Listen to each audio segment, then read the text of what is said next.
Jakarta untuk kendaraan 2400 cc sebaiknya harus disiplin menggunakan Pertamax Turbo.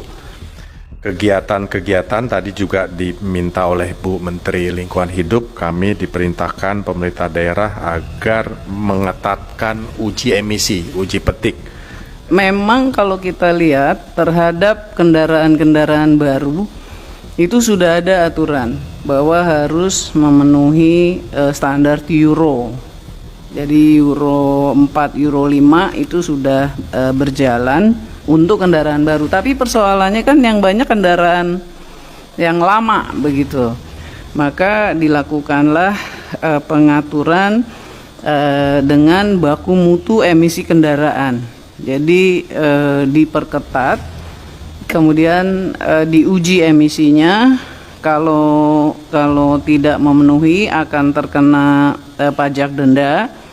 Misalnya nih ya, lagi di exercise, kalau misalnya 2 kali terpaksa didenda, ya kendaraannya terpaksa dikeluarkan dari daftarnya Samsat begitu. Kami nanti bersama-sama Pemda, bersama-sama juga dengan polisian melakukan law enforcement. Jadi kita perbanyak tempat-tempat uji emisi, tapi melakukan law enforcement. Jadi nanti apabila kendaraan yang tidak lolos uji emisi, mereka tidak memiliki hak untuk melakukan perjalanan di Jabodetabek.